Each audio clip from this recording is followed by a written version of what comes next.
Salut à toutes et bienvenue dans Focus, émission quotidienne du Festival Comédie. Le festival, c'est un moment qu'on attend toute l'année. Et quand il arrive, on veut tout voir, tout vivre, tout partager. Mais comme ça, dans la vraie vie, c'est pas possible. Et c'est pour ça qu'avec Focus, on est là tous les jours pour vous présenter des spectacles, vous faire partager des interviews, des réactions, enfin, la vie du festival, quoi. Aujourd'hui, nous allons vous parler d'un destin hors du commun, de flamenco, mais pas seulement, et d'une comédie à la Feydeau.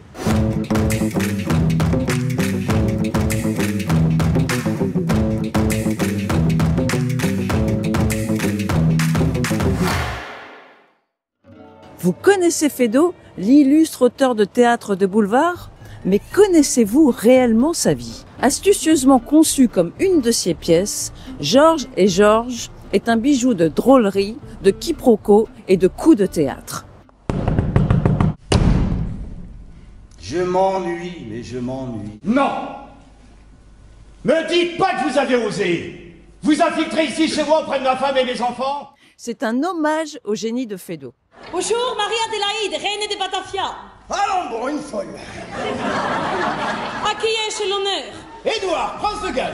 Les portes s'ouvrent et se claquent, les personnages sont hauts en couleur, et à la fin...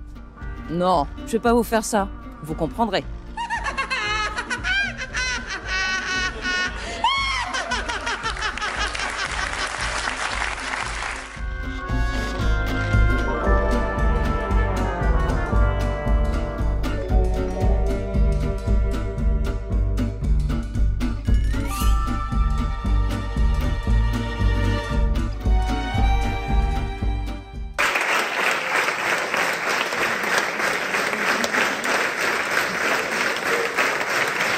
Il faut vraiment le prendre au deuxième, troisième degré, mais c'est vraiment loufoque, c'est super bien joué. Moi j'ai bien aimé, c'était très rigolo. On est hyper content qu'il y ait des associations de quartier qui viennent à Pierrefonds. Et on va encourager les gens de Pierrefonds de venir. Le chien. Donc, Georges et Georges à Comédie. Et moi, ma première question, c'est pourquoi Georges et Georges? Ah ben oui, pourquoi Georges et Georges?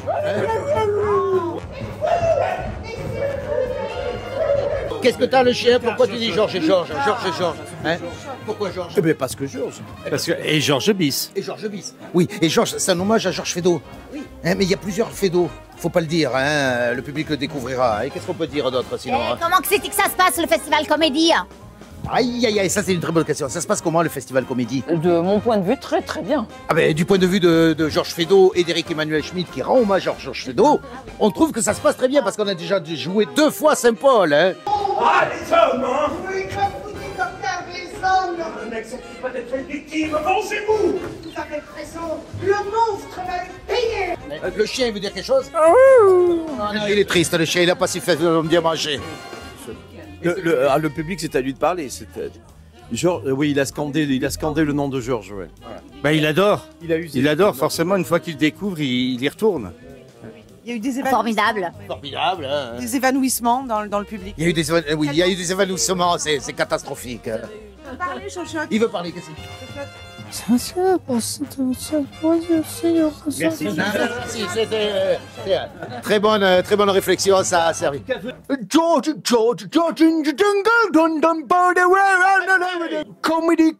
Comedy, George. Oh yeah!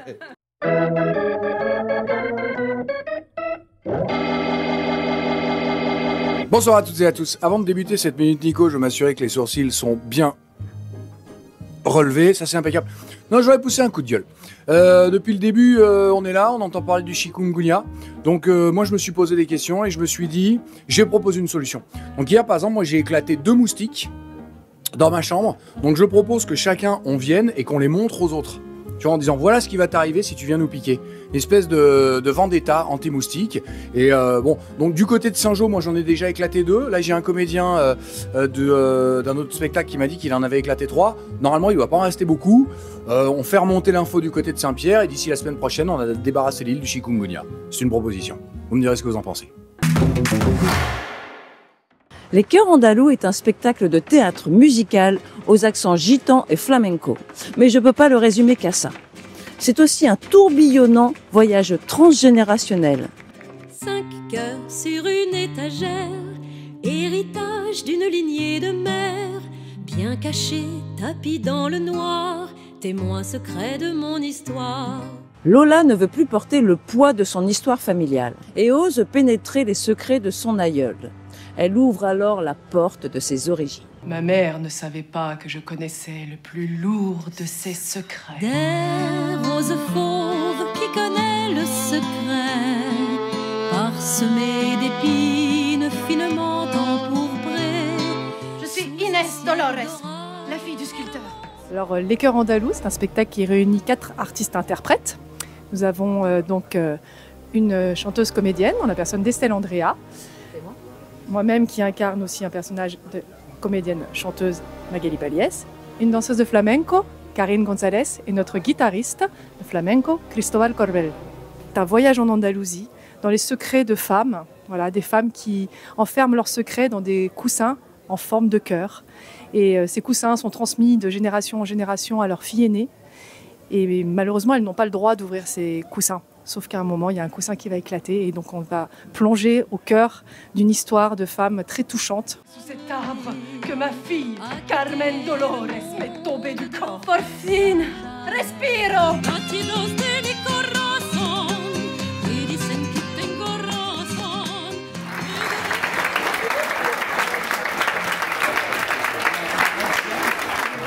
Et on est très heureux de venir présenter ça ici sur l'île de la Réunion et au Festival Comédie. On en a rêvé, on y est, on est très fiers d'être ici. Je peux vous montrer à travers la technique des palmas, un compas. Le compas, ça veut dire rythme, mesure. Le compas de tangos. On va faire des palmas sordas. Ok. Je suis la seule à pas savoir faire. Comme ça. Voilà, ça, c'est la technique de frappe. Sordas. Ok. Et on va faire un petit soniquete pour tangos qui va être poum, ay, eso es, ay, toma, ay, ay, que toma, arsa. Bravo, bravo. Magnifique.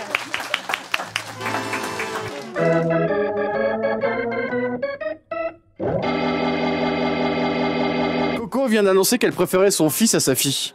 Quoi? Oh, rebondissement, sa fille est là, derrière. Et voilà, l'enfant préféré. Ah, il y a tant d'amour. Amglo ou la vie de Narcisse Pelletier est la dernière création de Gérard Potier, spécialement écrite pour comédie. Nous allons donc être les premiers à découvrir cette histoire incroyable. Celle de Narcisse Amglo Pelletier, marin et aborigène. C'est exactement ce qu'il y a écrit sur sa tombe. Bah oui, il est mort. L'histoire commence en 1857, quand à 12 ans, il embarque sur un navire au départ de Marseille. J'ai vu la tempête se lever devant moi. Elle était au moins 1000 fois plus haute que le bateau. On s'en approchait de plus en plus. Et j'étais de quart avec le second qui m'envoie chercher le capitaine. Et là, un grand choc m'a renversé, garroché contre le bastingage à cause du brouillard. Ce qu'on avait pris pour une tempête, c'était une montagne. Notre bateau venait de se fracasser près de la barrière de corail. Je ne vous en dis pas plus, mais ce destin-là, vous ne l'oublierez pas. Un récit fascinant entre voyage, mémoire et rencontre entre deux mondes. Alors nous sommes avec Gérard Potier, qui a écrit Amglo ou la vie de Narcisse Pelletier, et on va avoir ici à Comédie la primeur des premières représentations. C'est pour ça que vous n'avez pas vu d'image du tout, et Gérard va nous parler un petit peu de son spectacle. D'abord, c'est une vraie première d'être ici à Comédie pour jouer Amglo ou la vie de Narcisse Pelletier. C'est un spectacle qui parle à tout le monde, mais surtout qui raconte une histoire vraie. Un jour, on va se dire, on quitte le père et la mère, puis alors on va aller très loin, sauf qu'on se rend compte qu'on est quand même bien à la maison et qu'en fait, on va pas partir si loin que ça. Sauf que Narcisse, lui, ce qu'il veut, c'est être mousse. Il veut être mousse, donc il va être initié à la pêche, et puis voilà, le hasard va faire qu'il va être abandonné en Australie. On se dirait qu'il était tatoué par un fivion à la mode australienne. Son oreille droite était largement percée et pendante et un petit bâton lui traversait la cloison navale. Je ne savais pas comment le regarder. Et lui ne savait pas trop ce qu'il faisait là non plus. Ouais, et puis j'ai essayé de me mettre à la place d'un enfant qui, du jour au lendemain, se retrouvait tout seul quelque part. Et en se disant, je ne reverrai plus mon père, ni ma mère, plus personne. Je trouve que ça fait penser un peu à aujourd'hui, le progrès en moins. Mais vous savez, c'est comme quand on voit les émigrés qui traversent la mer. Et comme ça, au premier abord, on dit, si ça se trouve, ils viennent nous piquer des trucs, disent les oiseaux de mauvais augure. Non, ils viennent peut-être vous apporter des choses. Et pour moi, c'est ça. Un sacré courage pour le faire. Ouais, puis c'est ce que ça raconte, Narcisse.